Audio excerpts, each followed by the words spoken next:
Welcome to IMRAN STAR video, or as we call it, ISVi, the collaborative lens on Vancouver, unfiltered, unscripted, and powered by community. We're not just a voice behind the mic. We're a collective of creators, thinkers, storytellers, and city lovers coming together to spotlight the people, places, and energy that make Vancouver what it is. From coast mountain skylines to neon-lit backstreets, we're covering everything from downtown buzz to the untold stories shaping our scene. You'll find us exclusively on YouTube. No algorithms, no filters, just real talk. For behind the scenes, updates, and chaotic brilliance in real time, follow us on TikTok and Instagram. So hit subscribe, drop a comment, and help us grow from 100 to 10,000 and beyond. Because this isn't just our platform, it's yours too. Turn it up, get into it. Let's talk Vancouver. This is ISV. In a city where housing costs more than your emotional capacity and square footage is rarer than someone who actually knows how to parallel park, some Vancouverites have chosen to stop fighting the system and start folding themselves into it, literally. Enter minimalist living in Microlofts and Laneway homes, the architectural equivalent of I'll make it work energy. These tiny homes aren't just practical, they're a whole vibe. On Instagram, they're glowing with natural light, clean lines, and hanging pothouse plants that scream I have inner peace and a label maker. But IRL, you're trying to make toast in a kitchen the size of a filing cabinet while also stepping over your work from home desk, which is also your dinner table, which is also maybe your bed. It's giving adaptable. It's also giving mild claustrophobia. Minimalist living in Vancouver is not just a trend, it's a survival tactic dressed in aesthetic beige tones. People are trading walk-in closets for walkable neighborhoods, downsizing their stuff to make room for sanity, and turning I don't need that into both a mantra and a coping mechanism. But let's be clear, this isn't just about choosing minimalism. For some, it's a choice. For others, it's a financial necessity masked as a lifestyle decision because nobody wants to say, yeah, I live in a 260 square feet studio because rent is a criminal act. It's the difference between I downsized to feel lighter and I downsized because the one bedroom with a window was $3,000 and I'm not a CEO. Still, somehow, tiny living has evolved into a full-blown identity. There's pride in the struggle. There's flex in the floor plan. There's aesthetic joy in knowing you've achieved emotional and literal minimalism in a city where space is more exclusive than Coachella VIP. So whether you're a proud minimalist, a reluctantly downsized realist, or just fascinated by how people are turning walk-in pantries into entire homes, this exploration is for you. Let's be honest, if you've ever looked at your apartment and thought, this feels like a glorified shoebox but make it Pinterest, congrats. You might already be living in a microloft and didn't even know it. Vancouver's housing market has gotten so weird, we now need a dictionary to figure out what kind of box we're paying $2,300 a month to cry in. So let's break it down. A microloft is basically the Tinder date of apartments, small, over-promising, and occasionally charming if you squint. It's a compact urban living unit, often between 200 to 350 square feet, where your bedroom, kitchen, living space, and existential dread all coexist in the same breathable area. Think minimalist cube, but with a Murphy bed and nowhere to put your emotional baggage or your shoes. Meanwhile, a Laneway home is the city's attempt to fight the housing crisis by building entire mini houses in the backyards of existing homes. Cute, right? These detached secondary dwellings sit where garages used to live, meaning you now get to pay rent in what used to be someone's Honda Civic's bedroom. They're part of Vancouver's effort to densify without upsetting the neighbors who still think it's 1993 and houses cost $180K. Both Microlofts and Laneway homes are legal-ish. Real estate agent approved options that sound a lot more glamorous than they feel when you're trying to hang a coat and knock over your Wi-Fi router in the process. They're the physical manifestation of making it work in a city that barely gives you the space to make coffee and stretch at the same time. Design-wise, microlofts are all about efficiency. Everything folds, slides, or doubles as something else. Your couch is your bed, your kitchen table is your desk, and your bathroom might double as your meditation corner, whether you like it or not. Laneway homes are more like baby bungalows, small but mighty, often with 1 or 2 floors, and just enough yard space to host a barbecue for 3 emotionally distant friends. The appeal? Besides being marginally more affordable than Vancouver's core housing options read, still expensive but slightly less likely to bankrupt you, they're seen as chic, sustainable, and ideal for those who want to live close to the city without having to sell in Oregon. They also feed into the minimalist lifestyle trend, aka, what if I Marie condoed my square footage and never looked back? So what even are Microlofts and Laneway homes? They're architectural proof that in Vancouver, survival has been rebranded as style. Small space, big rent, and a whole lot of design hacks to make it feel like you're winning, even if your bedroom is a pull-out drawer with trauma storage underneath. Let's get one thing straight. Minimalism sounds great until you realize it's just a fancy word for I can't afford furniture. You've probably seen the aesthetic on TikTok, crisp white walls, a single succulent, a whisper of a bed frame, and someone whispering about intentional living while sipping herbal tea brewed from anxiety leaves. But here in Vancouver, minimalist living isn't always a lifestyle choice. It's a survival mechanism dressed in neutral tones and IKEA hacks. Yes, there are people who genuinely believe in owning fewer things for spiritual clarity, lower environmental impact, and that juicy dopamine hit when they finally achieve clutter-free. These people have read The Life-Changing Magic of Tidying Up cover to cover, probably journal about gratitude every morning, and can fold a fitted sheet without triggering a minor identity crisis.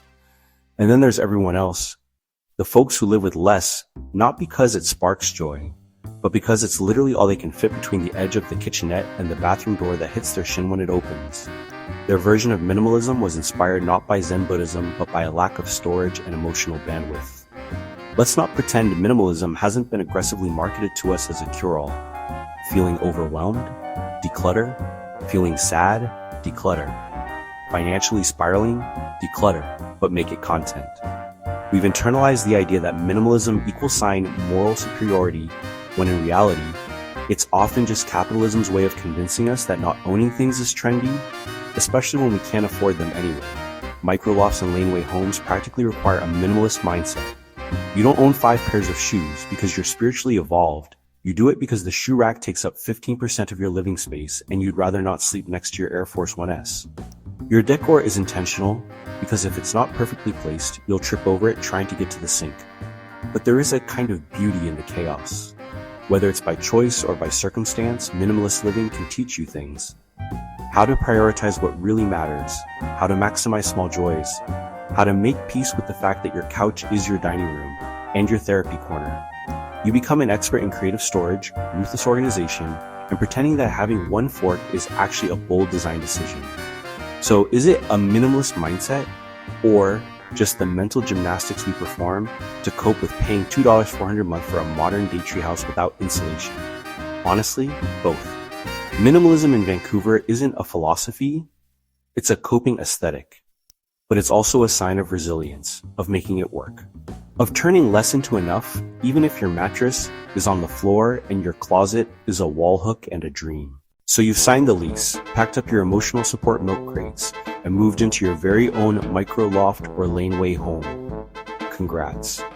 You're now living in what your friends call cozy and your parents call are you okay? Welcome to Shoebox living, where every square inch counts, and so does your ability to emotionally detach from personal space. From the outside, your place looks modern, efficient, and urban chic. But on the inside, it's a chaotic ballet of spatial negotiation and Tetris-level object placement. You quickly learn that your bed, desk, couch, and dining table are all actually the same piece of furniture, just rebranded depending on the time of day and your mental state. Need to cook dinner? Better clear off your laptop, your laundry, and the lingering existential dread from the countertop, which is also your desk/sink/prep station. Opening your fridge means blocking your bathroom. Using your bathroom means folding up your futon. It's all one connected organism now. Your space is a mood ring for your life. Living small means everything has to have a purpose, which is a nice way of saying you've become emotionally attached to your one fork and your modular side table that converts into a yoga mat and Wi-Fi signal booster. You find joy in vertical shelving, command strips, and TikTok hacks that involve turning ceiling beams into storage for your off-season socks. Privacy? A myth? Every bodily function is a shared experience when your bedroom is also your kitchen, is also your life. Having someone over becomes an emotionally intimate experience by default, because there's nowhere to go, nowhere to hide, and your entire personality is literally visible from the front door. Guests don't just visit, they witness. But honestly, once you stop hyperventilating over the lack of closet space and start leaning into the absurdity, there's something kind of powerful about living in a hyper-optimized cube of self-reliance.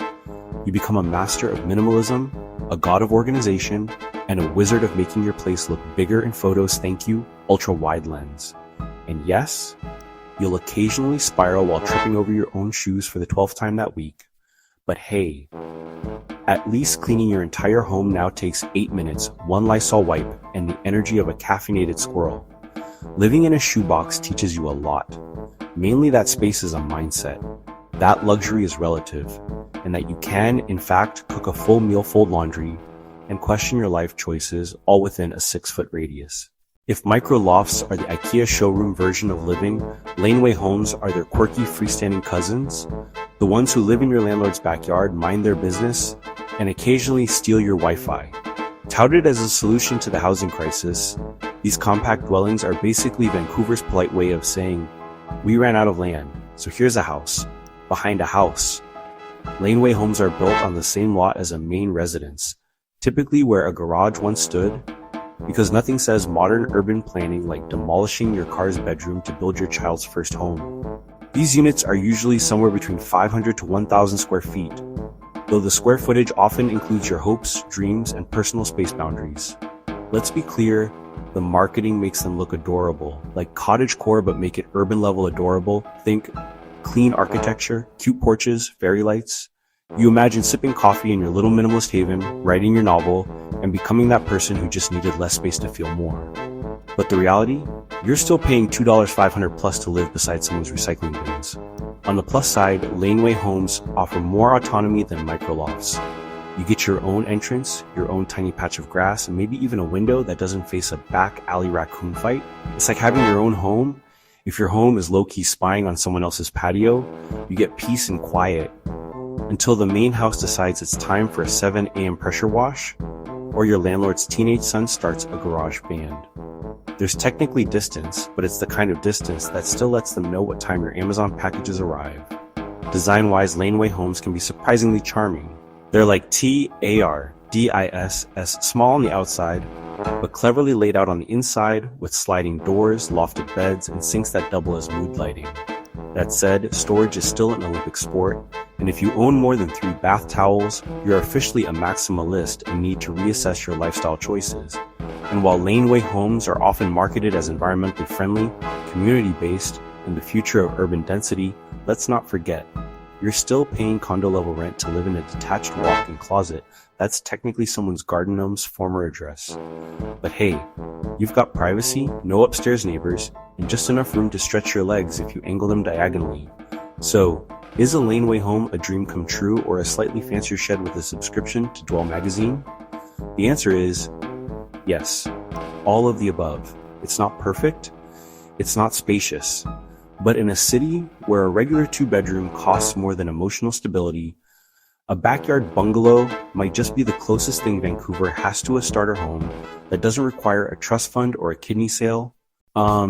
Yes, the part where we pretend our micro-living lifestyle is a noble act of sustainability and not just a cute little side effect of the Vancouver housing market holding us in a financial chokehold. But hey, if you're gonna be broke, you might as well be eco-conscious about it, right? Let's start with the environmental perks. Microlofts and Laneway homes use less energy, less water, and less square footage to ruin with bad design choices. You're heating fewer rooms, turning on fewer lights, and let's be honest, there's no space for that energy-sucking air fryer you wanted anyway.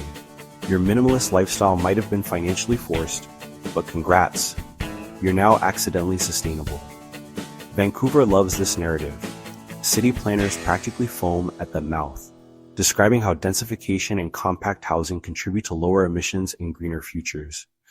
You're not just living in a Laneway house, you're participating in an urban carbon reduction initiative. That flickering LED in your tiny bathroom is basically a moral statement. And yeah, you probably bike more. Not because you're a granola-powered cycling enthusiast, but because you can't justify $12 in gas to drive 6 blocks to a job that pays in exposure and loose vibes. Walking and transit become your new best friends, both for your wallet and for your climate guilt. But while the eco glow up is real, let's talk economics, aka the part where your bank account whispers run every time rent is due. These homes are technically more affordable than your standard Vancouver mansion, but so is eating frozen peas for dinner, and we're not calling that aspirational. Sure, Laneway homes and Microlofts come with slightly lower utility bills and marginally reduced rent, but we're still talking $200 plus for something that qualifies as livable only if you believe that a Murphy bed is an act of God. The affordability is relative to the fact that owning property in the city requires generational wealth or gains top stock luck. Also, let's not pretend these homes are always equitable. A lot of Laneway houses are built as mortgage helpers for homeowners, so your rent is literally funding someone else's backyard wine deck while you try to air dry your one towel in the single sunbeam your place gets.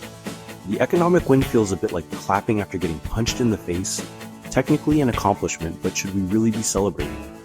So, yes, you're reducing your impact, you're conserving, you're being thrifty and thoughtful, and probably composting like a god. But don't let anyone shame you into thinking this is a perfect green dream. It's a system that still benefits the top, praises the aesthetic of minimalism, and leaves renters to do all the shrinking, physically, financially, and emotionally. Still, you're making it work. You're cutting waste, you're living light. You're proof that sustainability doesn't always look like solar panels and reclaimed barn wood. Sometimes it looks like surviving in a glorified yoga mat with a roof. So who's really living the micro life? Who's voluntarily or not so voluntarily paying $2,400 a month to live in what could legally be described as an adult-sized shoebox with plumbing? Spoiler alert, it's not just minimalist influencers named Bodhi who decorate with nothing but driftwood and trauma-healing crystals. Let's start with the young professionals, the entry-level tech workers, artists and nonprofit warriors who moved to Vancouver for the vibes and now live in sardine-sized studios with big dreams and no closets. These are the folks who call their 289 square feet Microloft open concept, but the concept is mostly just my bed is also my life. They've got good lighting, noise-canceling headphones, and a 12-step nightly routine that involves moving furniture just to make tea. Then you've got the students and recent grads, aka the people who can write a 2000-word essay on gender performativity, while also cooking dinner 3 inches from their bed and crying over tuition invoices. They're resourceful, resilient, and probably storing their cereal on top of their wardrobe because there is literally nowhere else. Don't forget the digital nomads and freelance creatives working remotely from their live/work lofts, which is a euphemism for I work where I eat, where I sleep, where I overthink. They're hosting Zoom meetings with backgrounds that strategically hide their laundry pile, all while maintaining an Instagram that screams minimalist luxury, even though their desk is a repurposed ironing board. Also thriving sort of are retirees and boomers in backyard Laneway homes, often built by their children as independent living spaces, emphasis on the air quotes. These setups are either wholesome family collaborations or emotionally passive-aggressive backyard standoffs, where someone definitely has a telescope aimed at the main house. Let's not forget multi-generational families, where someone's uncle is now the unofficial king of the converted basement suite, while the Laneway home doubles as an in-law unit, teenage escape zone, or temporary Airbnb that no one wants to talk about. These setups make logistical nightmares look like family bonding activities. Then there are the eco-conscious millennials and Gen Zers who actually chose this life for the sustainability of it all. They've read all the zero waste blogs, own exactly 4 garments all beige, and can compost in their sleep. Are they thriving? Debatable. But they're doing it with moral superiority, collapsible dishware, and a bamboo toothbrush that costs more than your therapy copay. And finally, and most importantly, there are the regular folks just trying to survive. People who couldn't afford rent in Vancouver's standard housing market, who turned to Microlofts and Laneway homes not because they're trendy, but because they were available. People who make it work with limited space, shared walls, and dreams bigger than their square footage. So who's living this way? Everyone. The broke, the brave, the bougie, and the burnt out. Whether it's a conscious choice, a stepping stone, or just another chapter in the never-ending saga of Vancouver housing trauma, one thing's for sure. Small space living isn't just a trend, It's the new normal dressed up in reclaimed wood in desperation. So, after squeezing through 300 square feet of exposed brick, multifunctional furniture, and emotional breakthroughs that happened because your only private space is the shower, we have to ask, is it worth it? Does less space actually mean more meaning, or just more creative ways to stack your storage bins so you don't trip on your way to your folding chair / dinner table combo? The truth is, living small in Vancouver isn't just a lifestyle, it's a survival strategy wrapped in a West Elm aesthetic. Whether you're micro-lofting your way through your 20s or backyard bungalowing next to your landlord's hot tub, the message is clear. Adaptability is the new square footage. Sure, some days you'll feel enlightened by your minimalist lifestyle. You'll post a picture of your succulent lit windowsill and whisper, "I don't need more." Other days you'll weep over a lack of closet space and curse the universe for charging you luxury prices to live in what feels like a very chic broom closet with Wi-Fi. Both are valid, both are Vancouver. But beneath the plywood countertops and dual-purpose futons, there's a quiet strength to it all. A power in learning to live with less. A resilience in making space for yourself, emotionally and physically, even when that space is technically just a glorified hallway with a sink. Microlofts and Laneway homes may not be everyone's dream, but they forced a redefinition of what home means. It's no longer about size, it's about functionality, creativity, and how many things you can hang on a wall before it turns into an anxiety collage. It's about community, compromise, and learning how to thrive, not just survive, in a world that keeps shrinking the square footage and raising the rent. So yes, less space can mean more meaning if you squint, lean into the chaos, and accept that your living room is also your gym, your therapy room, and the site of every identity crisis you've had since moving in. In the end, Vancouver's small space living movement isn't just a trend, it's a personality trait. And like any good personality trait, it's complex, sometimes insufferable, deeply personal, and always doing the most with the least. Now go forth, fold your life into 250 square feet, and remember, you may be living small, but you are thriving loud. And just like that, the city's pulse slows, but the story doesn't stop. You've been watching ISVi IMRAN STAR video, where voices come together and the city speaks back. We're a crew, not a single face, a movement, not a moment. And every episode, that's built with you, for you, by all of us. From the seawall to the skyline, from underground voices to rooftop vibes, we're telling the stories that don't make the news, but make the neighborhood. If this episode hit, pass it on. Subscribe on YouTube. Follow us on TikTok and Instagram. Drop a comment and tell us what your Vancouver sounds like.